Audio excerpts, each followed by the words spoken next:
금요일 아침에 여러분과 함께 데살로니가전서 4장 1절부터 12절의 말씀으로 함께 은혜 나누기 원합니다. 1절부터 12절까지 우리 같이 말씀 공독하십시다. 그러므로 형제들아 우리가 끝으로 주 예수 안에서 너희에게 구하고 권면하노니 너희가 마땅히 어떻게 행하며 하나님을 기쁘시게 할 수 있는지를 우리에게 배웠으니 곧 너희가 행하는 바라 더욱 많이 힘쓰라. 우리가 주 예수로 말미암아 너희에게 무슨 명령으로 준 것을 너희가 아느니라. 하나님의 뜻은 이것이니 너희의 거룩함이라. 곧 음란을 버리고 각각 거룩함과 존귀함으로 자기의 아내 대할 줄을 알고 하나님을 모르는 이방인과 같이 색욕을 따르지 말고 이 일의 분수를 넘어서 형제를 해하지 말라. 이는 우리가 너희에게 미리 말하고 정언한 것과 같이 이 모든 일에 주께서 신원하여 주심이라. 하나님이 우리를 부르시면 부정하게 하심이 아니요 거룩하게 하심이니 그러므로 저버리는 자는 사람을 저버림이 아니요 너희에게 그의 성령을 주신 하나님을 저버림이니라. 형제 사랑에 관하여는 너희가 쓸 것이 없으면 너희들 자신이 하나님의 가르치심을 받아 서로 사랑함이라. 너희가 온 마게도냐 모든 형제에 대하여 과연 이것을 행하도다. 형제들아 고난하노니 더욱 그렇게 행하고 또 너희에게 명한 것 같이 조용히 자기 일을 하고 너희 손으로 일하기를 힘쓰라. 이는 외인에 대하여 단정히 행하고 또한 아무 궁핍함이 없게 하려 함이라. 아멘. 오늘 말씀 중심 구절은 1절입니다. 그러므로 형제들아 우리가 끝으로 주 예수 안에서 너희에게 구하고 권면하노니 너희가 마땅히 어떻게 행하며 하나님을 기쁘시게 할 수 있는지를 우리에게 배웠으니 곧 너희가 행하는 바라 더욱 많이 힘쓰라. 그러면서 오늘 제목을 구별된 성도의 생활 이렇게 한번 정해봅니다. 구별된 성도의 생활. 이 데살로니가 교회를 향해서 칭찬입니다. 그죠? 칭찬을 정말 많이 했습니다. 믿음과 소망과 사랑과 하여튼 그 모든 것에 칭찬 릴레이가 계속 되어졌죠. 그죠? 그리고 어저께 같은 경우는 어떻습니까? 그들이 어떤 어려움에도 불구하고 믿음에 탁 서 있는 그 모습을 보면서 바울이 위로를 받을 만큼 기쁜 소식이었다는 것을 들을 수가 있었습니다. 그래서 5절에서는 바울이 내가 이제 살겠다. 가보고 싶었는데 가보지도 못했고요. 그래서 디모데를 보내어서 살펴보게 했는데 들려온 소식, 전해준 소식은 너무 감사한 거예요. 너무 감사. 그래서 내가 이제 그 근심으로부터 자유케 되었다. 이걸 내가 이제 살겠다. 그렇게 표현을 했습니다. 자, 이제 4장에 들어왔어요. 이제 곧 끝날 텐데 이 데살로니가 전서 이 편지, 첫 번째 편지를 통해서 이제 뭔가 권면을 해야 될 거 있을 것 같지 않아요? 그죠? 칭찬만 하려고 편지 쓴 건 아니었을 거라는 생각을 우리가 해보게 됩니다. 역시 아니나 다를까 이제 4장의 말씀으로 바울은 권면합니다. 어떤 내용의 권면을 한번 볼까요? 자, 1절의 말씀에서 배운 바가 있다는 거예요. 너희가 나에게로부터 배운 바가 있다. 그리고 그것을 이제 행하라 라고 말합니다. 구하고 권면하노니 하나님을 기쁘시게 하는 것을 이제는 배운 바를 따라서 행하라. 그런데요, 오늘 1절에 보면 어떻게 또 말하고 있습니까? 더욱 많이 힘쓰라는 겁니다. 바울이 왜 이렇게 더욱 많이 힘쓰라 그랬을 것 같아요? 사람이라는 게 참 묘합니다. 그죠? 정말 힘을 쓰지 않으면요, 이게 지속이 잘 안 돼요. 어저께 했다고 오늘 또 잘 될 것 같아요? 아닙니다. 어저께보다도요, 더 열심을 내지 않으면 오늘은 안 되고요. 3일 후에는요, 3일 전보다 더 열심을 내지 않으면요, 4일째는 잘 안 될 것은 여러분 아시잖아요. 그래서 바울은 더 힘쓰라. 이 말을 우리말로 좀 바꿔보면 계속 지속할 수 있도록 해야 합니다. 저는 이렇게 여러분에게 말씀드리고 싶네요. 자, 이것이 첫 번째였습니다. 두 번째는 뭘까요? 3절에 보면 거룩입니다. 거룩. 이 3절에 있는 거룩함이요. 또 7절에도 또 나오고 있어요. 7절에. 하나님 우리를 부르시면 부정하게 하심이 아니요 거룩하게 하십니다. 7절입니다. 그러니까 3절, 7절 이걸 통하여서 계속 거룩하지 못한 모습들이 있다는 것을 쭉 설명합니다. 이게 여러분 이게 왜 그럴 것 같아요? 여러분 이 데살로니가 교회는요, 빌립보, 데살로니가, 베레아라고 이 지역을 묶어가지고요, 마게도니아 지역입니다. 이게 이제 소위 말해 그리스 북쪽을 마케도니아 지역이라고 보는 거죠. 자, 이 지역을 바울이 왜 갔습니까? 사실은 2차 전도 여행할 때 지금의 터키 북쪽으로 가려고 그랬어요. 그런데 성령에 말렸잖아요. 그래서 어느 쪽으로요? 남쪽으로 가야 될까요? 서쪽으로 가야 되나요? 뭐 이렇게 이제 고민을 하고 있던 차에 마케도냐 사람이 환상에 꿈속에 나타나가지고 와서 우리를 도와주세요. 와서 우리를 이런 이제 환상을 본 거예요. 그래서 이제 배를 타고 건너가잖아요. 빌립보로 건너갔다가 또 곤욕을 당하고 감옥지기를 또 예수 믿게 하고 그 교회로 세우고 그리고 또 데살로니가로 도망와서 또 하고 그리고 베레아로 가는 이 과정입니다. 그러니까 이 말은 뭐예요? 헬라 본토잖아요. 헬라 지역의 본토예요. 이 시대는 헬레니즘 문화가 뭐예요?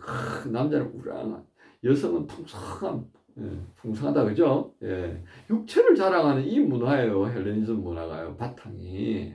그래서 건강한, 육체에서 건강한 정신이 나온다. 막 그랬던 것 같아요. 이거 어디서 많이 듣던 얘기인데요.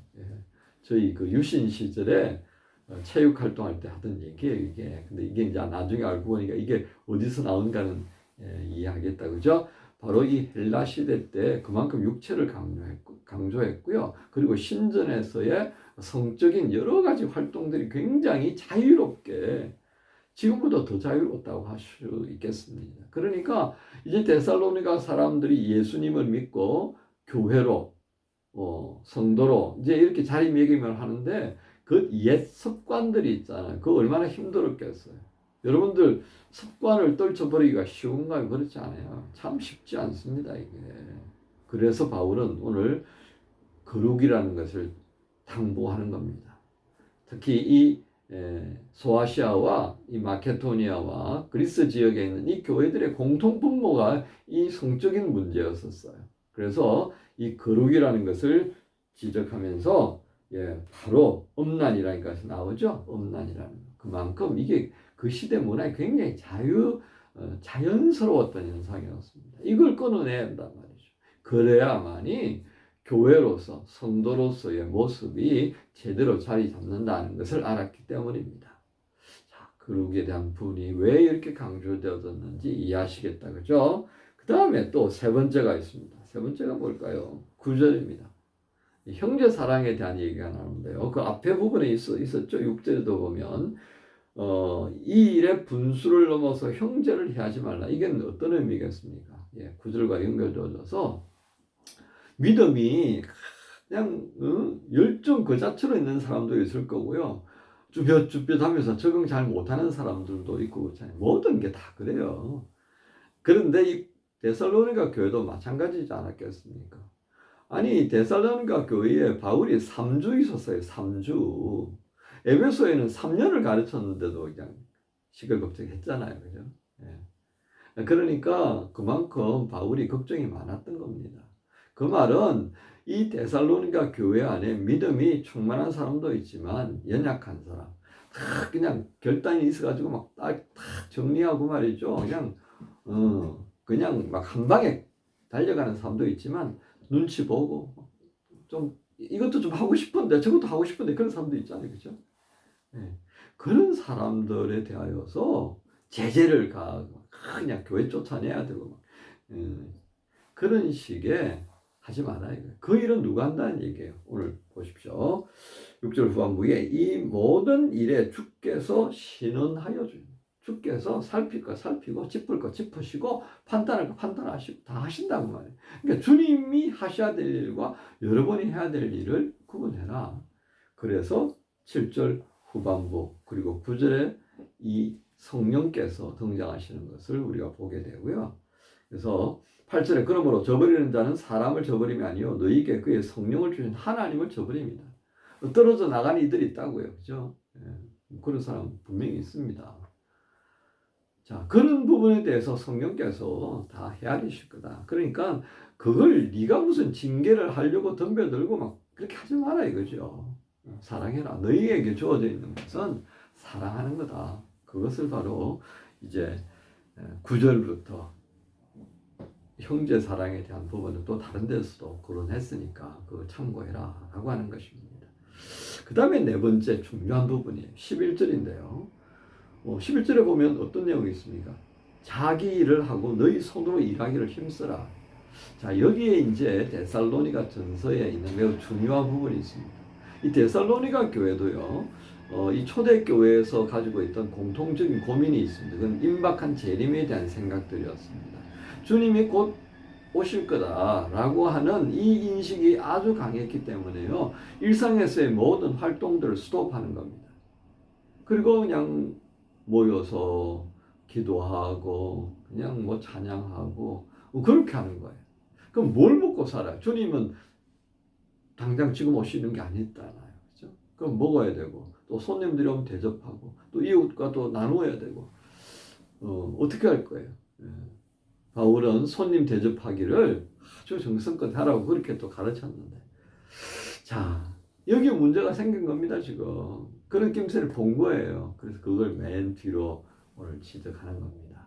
주님이 재림은 어떻게 될 것 같아요? 예수님께서 비유하실 때요, 물맷돌을 돌리다가 둘 중에 하나는 올라가고 하나는 그대로 있고 그런 얘기 하잖아요.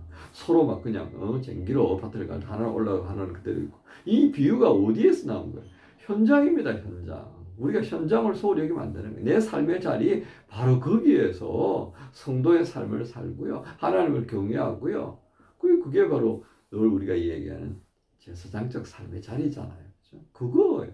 그래서 우리가 오늘 이 말씀을 들으면서요, 우리가 소망은 다시 오실 주님을 바라는 그 삶이 소망이에요. 그런데 그렇다고 해서 모든 삶을 스톱시켜버리면 안 된다고요. 우리는 사회 구성원이에요. 이 사회가 건강하고 정상적으로 돌아갈 수 있도록 기여해야 할 몫이 다 있는 거예요. 그걸 열심히 살아가는 것, 하나님 안에서 말씀으로 행하면서 살아가는, 이게 우리 그리스도인의 또 한 부분이에요. 그걸 바울이 지적한 겁니다. 자, 오늘 우리는 이 네 가지를 함께 살펴봤는데요, 적용할 것이 없을 것 같아요? 아니잖아요.